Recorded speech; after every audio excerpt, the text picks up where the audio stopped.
I've got to call you there. We'll be right back, and when we come back, Major Dames, to the matter at hand, my guest, Dr. Malachi Martin. Doctor, welcome back.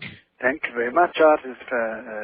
Thank you for having me. It's a pleasure. It is a pleasure. It is indeed. And you did say, did you not, Doctor, that remote viewing, you thought, was nitroglycerin for the soul? Yes, understood in that sense. Yes, I did regard it as nitroglycerin for the soul, in the sense that it has the potential for a powerful explosion in the human soul.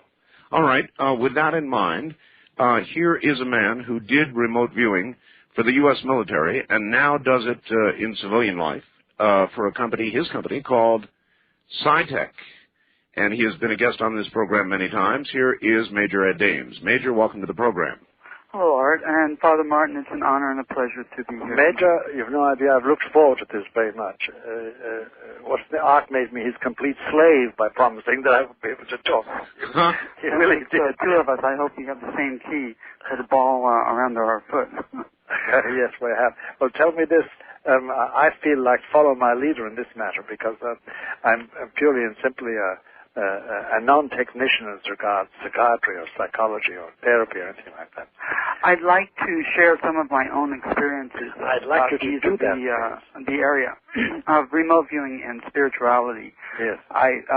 Let me give you just a little background about myself as a military officer, and later on, if you have any questions about my religious backgrounds, we can get into sure. But I was both the operations and the training officer for these techniques that are referred to as remote viewing. My company refers to them as technical remote viewing, which are a very precise way of extracting details about a target, a person, place, thing, or event. And I essentially civilianized the company. I took the best members of the military team and now employ them as consultants in my company, and I teach civilians how to do this. And so it's now my vocation. We work as a team against very significant types of targets. For instance, the FBI's Unabomber or the TWA Flight 800 disaster, to attempt to pinpoint the locations of people and things in that regard. When these techniques were first used within the Pentagon, they were construed by many senior officers to be associated with the occult, as you might guess, yes. and probably have heard about. My mentor lives in New York City, Ingo Swann, and you may or may not have ever met him. No, not many, but I've heard about it. He himself wondered when he discovered the breakthrough techniques that we use. Prior to the techniques that we use, only natural psychics, very gifted individuals, could be utilized for military intelligence collection missions. Prior to his breakthrough, but he himself, when he developed these techniques, wondered aloud to me whether or not these were associated with something that was dark or the shadow. He himself was concerned about this. He was concerned? He was concerned, yes. And so that was the beginning of my concerns also. Yes. And we were a human use team. And there was a board that ostensibly watched us to see if there would be any deleterious effects on our psyches during the use and the application of these techniques. It was an experimental team. Well, the board was not that effective, and in fact, what happened was we found that in cases where individuals were already mentally unbalanced, we did run into some serious problems. We still experience that today. You still experience that? Yes, we do. If I attempt to teach someone how to open one's mind up, I'll use a loose term. Yes. Then, and they are not a balanced individually, emotionally or mentally stable, we do run into serious problems. Yes. And if that is partially what you are alluding to as nitroglycerin for the soul, then you are correct in that regard. Yes. However, for individuals that are balanced, they can perceive many, many things, including turning this light onto the very deepest, darkest, scariest aspect of all, their own minds. Mm-hmm. And if they have the courage to look, they can achieve a great leaps in spirituality if they choose. But to get back to the subject at hand, I have noticed on the part of my seniors, including a major general, a 2-star general, and a very high intelligence executive, that remote viewing, these techniques became replacements for religion. These were people who were in their 50s and 60s who essentially were men without gods. It was a spiritual vacuum in their lives, and when these techniques became available to them, either as utilizers or as practitioners, they completely lost their balance and perspective. In what sense, losing the balance and perspective? Religious? Actually, in the sense of whole body, in both mental and emotional. Oh, really? This became almost an end-all. It became more than a passion in their lives, the answers to all questions, not only a means to an end, but an end itself. It was almost as if they felt empowered by this absolute knowledge. Yeah, and that's what you referred to when you said a decrease in balance. They lost their stability. They could not function in a balanced way. It was noticed by all around them, and these were people who were in positions of authority and great responsibility. Was the imbalance to the point that they had to be relieved of their authority? That is correct. They were relieved, including my commanding general. Oh, that's very important because, my God, without an authority, stable authority, no achievement is possible. No. Very interesting. I find all that utterly fascinating, Major. Let me not interrupt you. You go on, please. Well, I think there's some other things that you would like to know. Yes. What I would like to tell you some of the things that this has done for me personally. Yes. Would you share that with? I would be glad to. I no longer require. I feel I do not require faith. I'm no longer what one would call a man of faith. Yes. And that is because I don't feel that I need faith anymore. I have absolute trust now. Yes. I've reached the point by looking at certain nooks and crannies spiritually with the techniques that I employ and have learned that I'm so trusting. It's when you can see things around you, perceive things around you that are divine and demonic, and put them in their places, their respective places. Then there are no dark areas. The darkest areas are within our own mind. Therefore, there's no need of faith, you conclude. I'm sorry? Therefore, you conclude there's no need for faith. And personally, only personally, Father. Of course, I know what you're saying, yes.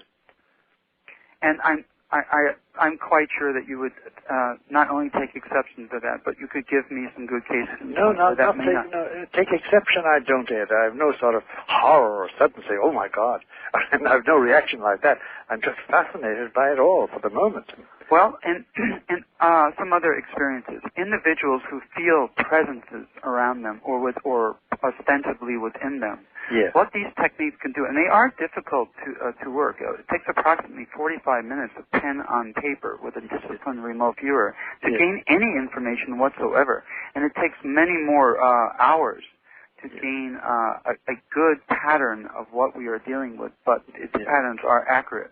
We're able to take that information and determine if, for instance, a presence is angelic, demonic, or somewhere in between, something like a diva or an elemental, all of the various sort and sundries of both religious realities or created beings and material or semi-material beings and their intents. And that is a very, very useful tool for a modern age where there is so much obfuscation. It can make life complex, interesting, but in certain regards quite simple. And can't it also solve a lot of problems that people people go to psychiatrists and psychologists? It can indeed. In fact, I listened to part of one of your programs on Art Show, and I thought if I would be with Father Martin during one of his exorcisms, I could assist greatly by using these methods and techniques, especially employed as a team, because we do medical diagnostics, to determine whether or not you would of course endorse these is another question, endorse these techniques, but to determine what we are dealing with, whether it's a psychological trauma, the source of that trauma. Was it a multiple trauma, or was it trauma over a long period of time, or are we dealing with an attachment or attachments? And what is the nature of that? How affixed are they, and at what point do they depart? These are things that you already know. You can recognize those, I'm sure. Of course. That would be a very interesting collaboration, Ed. It really would. Marvelous collaboration. It really would. Well, itself, objectively, just without considering anything else, because there are other implications also. But anyway, let me not interrupt you. Go on, please. No, I don't have your experience in these matters, but I do have experience in discerning, in shining a light on these dark agencies, and they hate the light. They are very. They do. What I have found is, in fact, many masquerade as angelic beings or angels of light, as Paul would call them. What did Paul call? St. Paul said that Lucifer can transform himself into an angel of light in order to deceive the believer. I see. And it's the phrase, an angel of light. In fact, when in the early days when I researched many ways that we could use occult, formerly heretofore the appellation was the occult techniques as intelligence collection tools. When I looked directly into the eyes of someone who was channeling something, you could see certain things, and I could see that I was being lied to. I could see that I was being told everything I wanted to be told. And then in subsequent years, it's so accurate. Yes, and in subsequent years, after learning these techniques, I was able to really gain a complete appreciation for what these attachments were, the nature of them, and that became quite fascinating. And they are desperate to maintain that attachment, as you already know. Absolutely. I found that out as attempting to research these phenomena, various occult phenomena, as intelligence collection tools, of all things. No. The connection is an obvious one to make. I can see it immediately. It's useful in the field of intelligence. We did not know. We had to look at that. But that exposure to the knowledge, to the light of truth and awareness, it essentially drives away many of these shadowy forces. And when people who have been, I'll say, plagued all their life by fear that there's something following me or something is around me, sometimes what I have found in my work, is that thing, that so-called shadowy agent that has been tailing a person throughout his or her life may sometimes be angelic in nature and not demonic. And someone has been afraid. What did you say? Yes, can be angelic, and then you add in a sentence I didn't catch. And not demonic. Not demonic, that's right. In some cases, the person has been afraid of something that has been a loving... benign. Yes. Well, more than benign. Sometimes very loving and very... positively working for them. Yes. Yes, and they were afraid of that. But with these techniques used correctly, and they are very difficult to use correctly. Oh, I'm sure they are. They high degrees of training.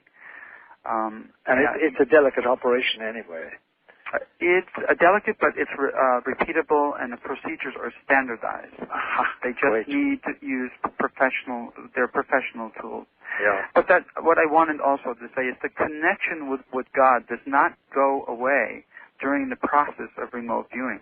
One's soul is not lost. If your soul is already lost or saved, regardless of using these techniques, the connection is still there, and you take it with you when you go into this it used to be an altered state. That was quite a different modality. But here, one simply turns their attention to an idea. I'll use that roughly.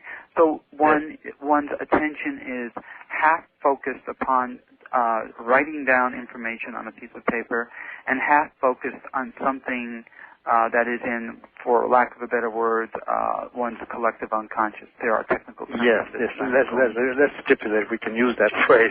It has to be defined further, ultimately. But Father, it has been the downfall of a number of people. I've seen it myself. Oh, and I know it has. And yet it's given me more than I could possibly. It's given me answers to many different things, and it's allowed me, most of all, when I wanted to give back the gift, when I wanted to serve, I prayed for about 6 months to make sure that I knew I couldn't return the gift that I had been given. Of course not. Answers to all questions. Of course not. Well, I was too naive to know that. Every time I tried to return a gift, I had received dump trucks of gifts back. Yes. So I changed my strategy and just asked to serve. And what this tool allowed me to do was to precisely determine, well, it took about 6 months actually to make sure I was correct, yes, how to serve, and how to serve my God. And that's what this tool gave me, the precise details of what to do, how to serve, rather than just a general sense. And that's why one of the reasons I'm so grateful to English One. And indeed, let me add in, we all should be grateful that such a thing, because in theological terms, Ed, what you're talking about is a charism. It really is. It's a gift. It's an ability given you. And I still don't want to interrupt you because you have a lot more to say on this matter. I just want to add this one thing, or say this one thing, and it's this, that this is a very precise, well-intentioned, nobly intentioned effort on your part, or performance. You're not doing it for self-glorification, and you're not doing it for self-advantage. You use the word serve, S-E-R-V-E, which is very angelic, by the way. Father, I'm going to have to interrupt, sure. and I'm going to let you continue with this when we get back in a moment. From a spiritual perspective, you would think, indeed, the odd couple, but maybe not. We're going to find out. Back now to Dr. Malachi Martin and Major Ed Dames. And Dr. Martin, I wanted to let you finish what you had started saying, and then perhaps explain to us, if you would, why you think remote viewing is nitroglycerin for the soul. Yes, I will. Hello, is Ed there? I'm here, Father Martin. All right. I feel really funny. I should call you Major Ed Dames. God, please call me Ed. But anyway, let's get over that for the moment. The original statement I made when we asked the last time about this being nitroglycerin for the soul, because, and I think you might even understand it, as I do understand it, it is, if it's not done with the proper motivation and not done, as it were, scientifically, that is, with proper methods and checks and balances, it can disrupt the soul. It can blow it up. It can cause an explosion in it. We, from my side, from the point of view of exorcists, and that's when I say we, I really mean that, those engaged in this work, found that those who did remote viewing or channeling without any of those safeguards that you just described, that they underwent very severe disturbances and disruptions of their personality, their normal persona. And they also had manifestations that could only be explained in the light of Luciferian intervention in human things. The theory or the belief behind it is that there is the supernatural order and there is the natural order. The natural order is what you see, the flesh and bones and blood and earth and metal around us and wood and material things. and then there's the supernatural order, which is the existence of God and all that belongs to God. And in between, there's what we call the middle plateau. And it's on that plateau that these powers can be exercised, the powers of the soul that apparently can be sharpened and developed. And my language is pre-scientific and pre-medical and pre-psychiatric, Ed, and you'll appreciate that, because I don't even purport to be a psychiatrist or a therapist of any kind, just an exorcist and a priest. Now, when I said it was the nitroglycerin of the soul, I meant when somebody enters or tries to enter the middle plateau and deal with such powers and faculties and develop them without the proper intention or the proper controls and checks and balances. And the phenomena that take place in people who do that are those that attract us as a group of exorcists, and that demand or require, from our point of view, require the attention that we bestow on it with formal exorcism as such. Now, the one more thing I want to add in, just as a pabulum, as material for talk, for good discussion, is this, that the difficulty is that the supernatural, as Christians conceive it, and still conceive it, is totally unimaginable. There is no human concept, and therefore no human word that can describe it, number one. And number two, it is imperceptible to a man without a special grace from God. He can't even perceive it. So much so that if a man has not got faith, he just can't imagine it. If he loses faith, he does not know he's lost it, because if he knew he lost it, he'd have it back. The mere fact of knowing you've lost it is a perception itself belonging to faith. It's complicated as a concept, but that's the reality we have found. Now, the only practical application outside of religious peace and a calm for people who come for exorcism, the only practical example was, strangely enough, for some army officers, purely as private citizens, who came for help because they had delved into the middle plateau and came away very disturbed. Then there are the normal people who use Ouija boards or who use remote channeling or remote viewing, and they entered an area where they were subject to terrible onslaughts from an angel of light, in that technical sense of the angel of light, and the only succor we could give them was precisely through these ceremonies, which are not therapies at all, because an exorcism is not a therapy; it's a confrontation.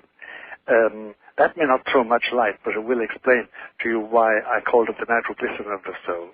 And everything else is absolutely enlightening for me that you have said, and I presume into the hopper of all those ideas, as the expression goes, would go the entire question of the Greenbaum programming and the summation that somebody like what's his name, Corey Hammond,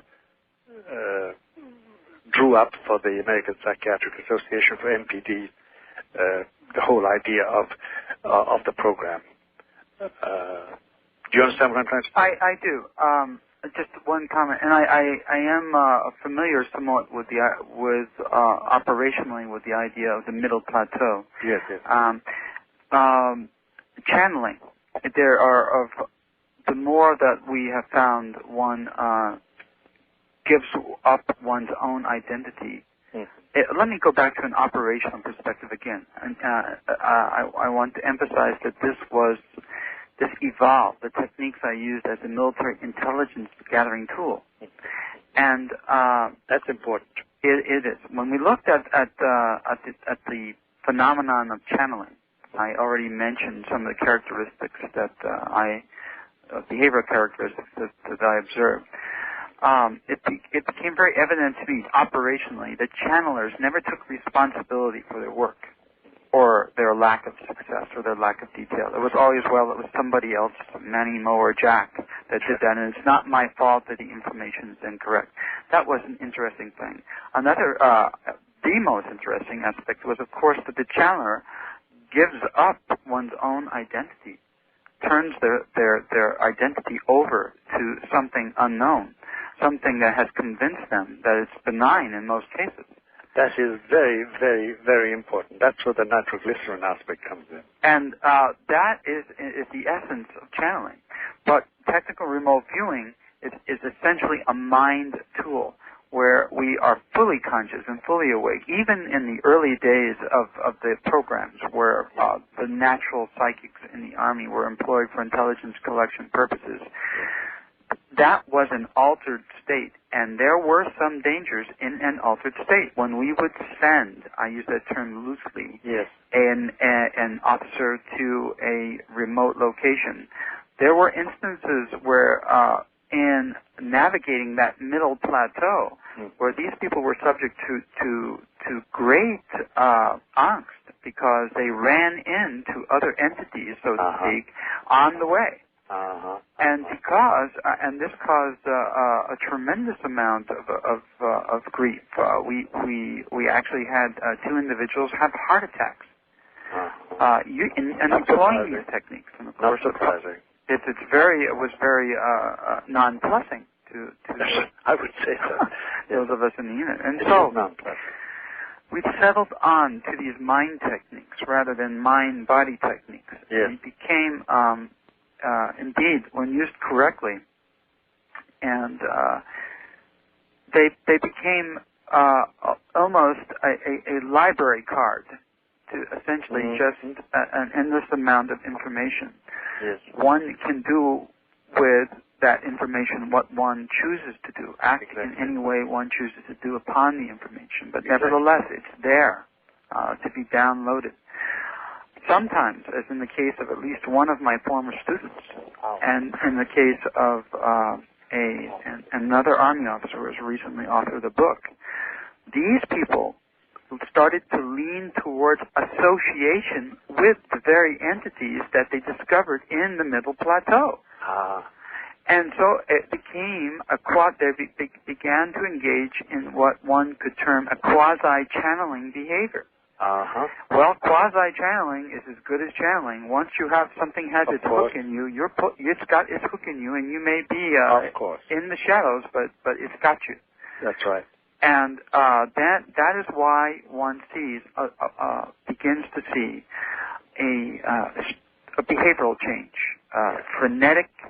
These individuals become frenetic, lose their balance, make statements that appear incoherent. Yes. And as you well know, and that kind of behavioral change is a red flag. Something has happened. Yes, that's right. Something has happened, all right. Have you identified what that happening was, what did happen? Or have you any Yes, we studied it. Actually, and it's in the terms of basic psychology 101, the hook is in the individual's ego. Ego has completely been hooked, and the psyche is the hook is in the ego, and the psyche is being pulled along, led by the ego. Entailed. Yep, it's entailed, as we say. And that's a very good description of the process. And we've had to study it long and hard and use models in order to discern when we're on dangerous turf. And the further we cross over into giving up our own decision-making ability, because that's all we really have is our mind, and our mind is where we begin the basis for the formation of whether or not our soul survives. That's right. If we forsake that, we've forsaken the very essence of us. I agree. And when these individuals start to give up their decision-making ability and turn their minds over to something else, or their minds become completely imbued with ego, we lose them. Well, that's the beginning of what is called, from my point of view, from my side, possession. I'm not familiar that much with possession. I have only seen it once or twice in my career. I do want to reiterate one thing, though. The majority of people who come to me to learn technical remote viewing are commonplace individuals that are balanced. They're very interested and enthusiastic, and we can spot individuals who are, nowadays we have to, because we've had so many disasters, not so many, but when the disasters occurred in the past, whether on the military team or in the case of one or two civilians, yes, former students, they were real disasters. So that taught you a lesson. It taught us a lesson, and we have to, we really scrutinize the behaviors of individuals that come our way. You have a profile of the people you wouldn't touch. It's not as much a profile as an art, not as much a science as a feeling. And it's art. What would be a red flag to you for somebody that you wouldn't want to deal with? Frenetic behavior is one. That is one red flag. The individual, another thing that we see, if an individual just cannot get away from, for instance, conspiracy theories. That just conspiracy. We sometimes that is an indication that someone is perhaps a paranoid schizophrenic, and that's the worst case. We would absolutely never want to touch that. To a paranoid schizophrenic. Father, with what you've heard about remote viewing, yes. Those types of personalities aside, would there be a relatively safe way to do what Ed does? Oh yeah, absolutely. You see, he. I mean, as his ordinary business, he laid out a system of checks and balances from the point of view of intention and method and technique, and an intimate knowledge of the various entities that do people this region in which he enters and works. And that is very different from the loosey-goosey, if I can use that expression, approach to opening my mind and receiving whatever comes into it. May I say one other thing, Father? Yes, of course, Ed. I wish to in terms of experience, point out something else too. Yes. In terms of the what one might call the shadow demons and their ilk, I happen to be very afraid of them. I am very. They scare Thank God you are. out of me. Thank God you are. Yes, but I'm not afraid that they will harm me because of my connection with God and with angels. Yes, that's good. The only reason that I can deal in the areas that I deal in. Ed, could I stop you there and ask you a question which is pertinent? Of course. You said that you no longer need faith. Now, you see where I'm going. Not essentially, but what I said was I feel that I have absolute trust now. That's right. But faith, therefore, on your lips meant something else other than what I mean by faith. Because obviously, if you do depend on angelic protection and divine protection, you have what in classical terms would be called religious faith. Do you understand me? Yes, I do. But it's not so. I have no words to describe this, but it is one. You've made several acts of what we call theological faith throughout your entire discussion of this, and you have a certain almost childlike dependence on their protection, to preserve you, because that's why you venture into this field unafraid. In that sense, you have certain fears, or you take care of certain things out of respect for your enemy, or for the things that could deceive you. What I meant was by that was that I can perceive what these things are. They are although and in the past, when I was a young man, before I was exposed and imbued and learned to be a professional in the techniques that I use, I did not know what these were. And then I needed what I called, in my classical terms, faith. I had to rely upon a higher power, my God, to protect me from these from the darkness. But now I can see into the darkness. I can shine this light in there and say, aha, over here is this, over there is that. Yes. And that's essentially what I mean. That was enlightenment. You still have that dependence on protection, though. Oh, absolutely. Well, you see, that's the now, I only want to introduce a thing which I've talked about before, which I can never put exactly. It is the supernatural. The supernatural is by essence, in the Christian tradition and in the Jewish tradition too. But since I'm a Christian, I better speak authoritatively only about that. This idea of the supernatural is disturbing in one sense, but consoling in another sense, because the Christian idea is that the supernatural itself is totally alien to human nature, but has come to human nature to elevate it, and therefore to protect it in this field, especially in this field, but in the normal field of human behavior too.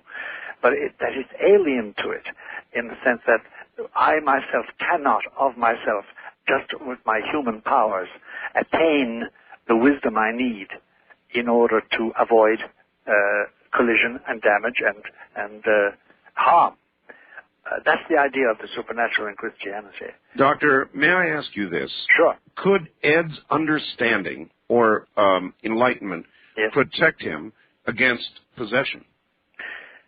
It could, given merely the words he has used and the phrases he has used and what he has said.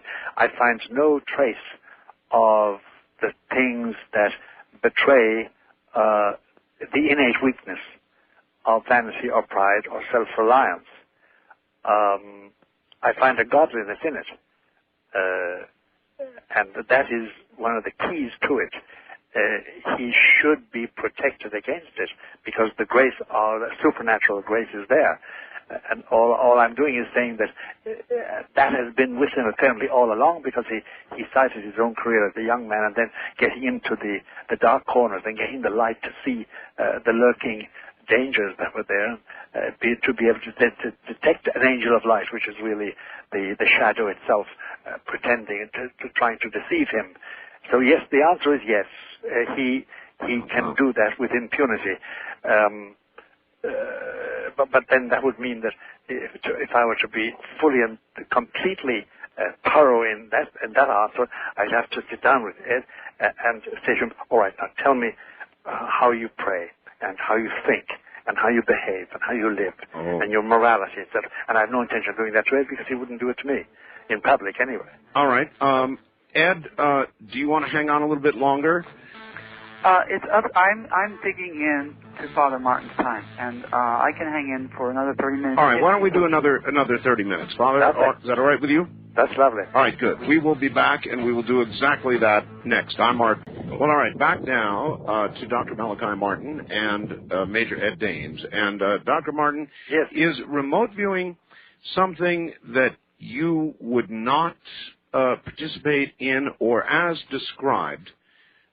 Is it something that you feel would have value and something you might even try yourself? Whatever about trying myself, because I'm not a technician or haven't been trained in this, I don't regard it as essentially dangerous. And in fact, I think at this stage, what we should do is sketch out where the discussion has arrived. Major Ed Dames has outlined a very careful and tried and tested. I was going to use the word technique, but he will forgive me if it's not exactly that, and if that is not the exact word. But it's a method of exploring and remote viewing, especially with view to intelligence, military, and I suppose civilian, and also as regards human behavior. Now, and he has pointed out that they have learned by bitter lessons that certain types of people, certain characters, are simply not fitted to be brought along this way because of the dire results that take place. And he didn't expand on that, and there's no need to. We can imagine what he means by it. The position of the exorcist, where we come in, is somebody who has gone off the rails, as it were. Somebody who has not merely become frenetic, but does seem to be possessed, as the classical term has it, and in his terms, it is that the shadow has become completely all-powerful over a particular individual, and the simple technique we use is a technique of confrontation between the exorcist and the exorcee, the possessed person, the presumably possessed person, and that's the initial problem, to find out, is the person really possessed or is it something else? And the confrontation between the exorcist and the exorcee, and an exercise of authority over the shadow, and forcing the shadow by the authority of God, of Christ, to depart. That's roughly the area we have covered. And by the way, I must ask a simple question of spelling. I don't know how to spell Citex. Is it Citex?